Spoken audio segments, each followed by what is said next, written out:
The courtroom was silent, too silent. The kind of silence that prickled at the back of your neck, that made every breath feel too loud, every heartbeat too fast. The little girl sat in the witness stand, her tiny fingers gripping the wooden arms of the chair. She wasn't crying. She wasn't shaking. But something in her eyes, something dark, something trapped, made the air in the room feel suffocating. The defense attorney smirked, adjusting his tie like he had already won. The judge sighed, ready to move things along. And then, without a word, without even looking down, she moved her hand. Flick of her fingers. So small, so quick. But her dog saw it. And in an instant, the golden retriever, who had been lying quietly at her feet, changed. His ears shot up. His muscles tensed. His eyes locked onto a single person in the room. And then, so low as almost a whisper, he growled. Deep, rumbling, dangerous. The kind of growl that sent chills crawling up everyone's spine. The kind of growl that meant one thing. Something was very, very wrong. And in the next few moments, the entire courtroom was about to realize. They had been sitting with a monster in their midst. The growl was low, but it carried. It wasn't the playful rumble of a happy dog. It wasn't the startled bark of a pet caught off guard. No, this sound was primal. A warning. A predator locking onto its prey. The little girl didn't move. She didn't flinch. She just kept staring forward, her face unreadable. But her dog was staring at someone. And that's when the atmosphere in the courtroom shifted. The judge straightened in her seat, eyebrows pulling together. The jury exchanged glances. The bailiff, who had been half asleep in the corner, suddenly sat up. And the defense attorney, the one who had been smirking just seconds ago, he swallowed hard. Because the golden retriever, the sweet therapy dog lying at the little girl's feet, wasn't looking at some random stranger in the crowd. He was staring straight at the defendant. The defendant, a well-dressed man in his 40s, shifted uncomfortably. He tried to ignore it. He laughed, shaking his head like it was ridiculous. A dog? Seriously, he scoffed, forcing a smirk. Is that your big evidence? But no one else was laughing. Because the girl still hadn't moved. And her dog still hadn't blinked. His lips pulled back, just slightly, showing the edge of his sharp white teeth. His entire body was locked in place, muscles coiled tight. The deep, quiet growl continued, a sound full of something ancient, something that whispered, I see you. I know what you did. The man tried to look anywhere else, at the judge, at the jury, at his lawyer, but his eyes kept snapping back to the dog. And the more he looked, the more nervous he got. His fingers twitched. A bead of sweat rolled down his temple. And then suddenly, the little girl spoke. 3 small words. Soft, steady, deadly. He remembers you. The room went still. The defendant's face went ghost white. The judge leaned forward. Excuse me. The girl didn't blink. Didn't stutter. She just reached out, gently stroking her dog's head. He remembers him, she repeated. From that night. Now the courtroom wasn't just quiet. It was holding its breath. The defense attorney jumped in, waving his hands. Objection. This is nonsense. This is... The golden retriever's growl got louder. The judge slammed her gavel. Control that dog or I will. But before she could finish, the dog did something that sent a shockwave through the entire room. Something that turned this from a trial into a nightmare.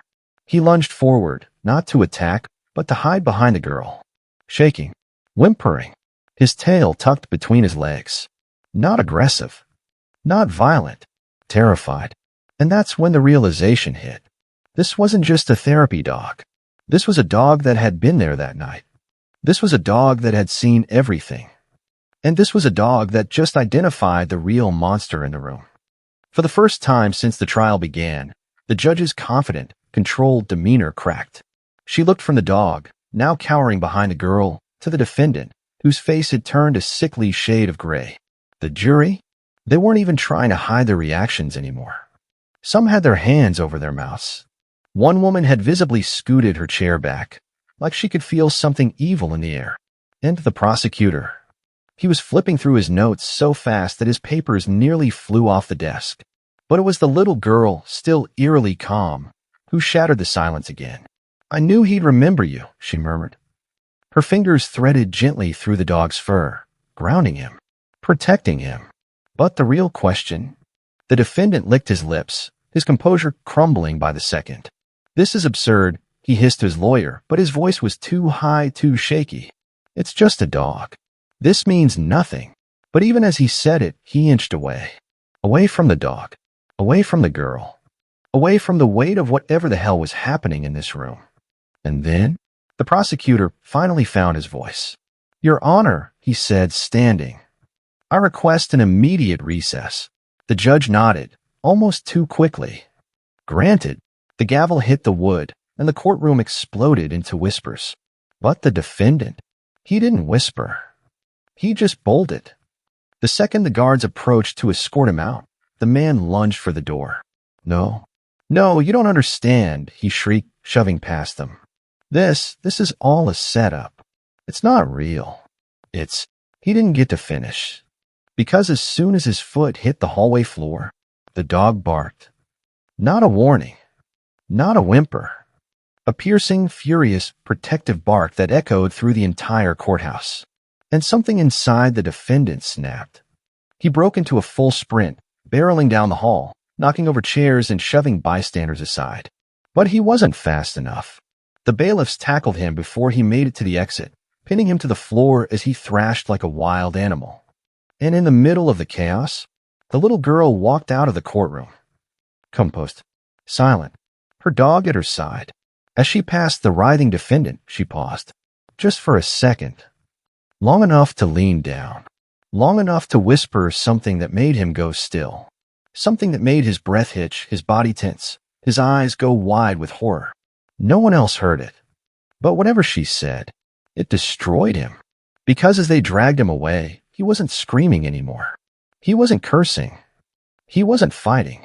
He was just muttering the same words over and over and over again. It was just a dog, just a dog, just a dog. But everyone in that courtroom, everyone who saw what happened that day, they knew the truth. This wasn't just a dog. This was the witness he never expected, and the nightmare he never saw coming. The courtroom was emptied, but the tension remained. Outside, reporters swarmed the courthouse steps, shoving microphones at anyone who'd talk. Inside, the prosecutor and his team huddled in whispers, flipping through pages of notes, looking for something, anything that could explain what had just happened. Because one thing was clear now. This wasn't just another case. Something bigger was at play. And at the center of it all, a little girl and her dog. In a quiet conference room, the little girl sat across from the prosecutor, her tiny hands still resting on her dog's back. She wasn't scared. She wasn't nervous. If anything, she looked tired. The prosecutor cleared his throat. I need you to tell me what just happened in there. She blinked. What part? He exhaled sharply. All of it. And finally, she began to talk. And what she said would change everything. He thinks I don't remember, she said softly. But I do. She scratched the dog's ear absent-mindedly, her gaze distant. I was only 4 when it happened. My mom said I was too young to understand, but I felt it. I knew something was wrong. The prosecutor leaned in. What happened? She swallowed. That man, she said. He used to be a cop. The prosecutor's blood ran cold, because he knew exactly what she was talking about. This case? It wasn't the first time this man had been in a courtroom. And now the pieces were finally clicking together. Years ago, the defendant had been a police officer. Dirty one. There had been rumors of his misconduct, whispers of missing evidence, forced confessions, people disappearing without a trace. But nothing had ever stuck. Until one case changed everything. One case where a single witness refused to back down. One case that brought his whole world crashing down. And that witness, the little girl's father. Her father had testified against him. And not long after, he was gone.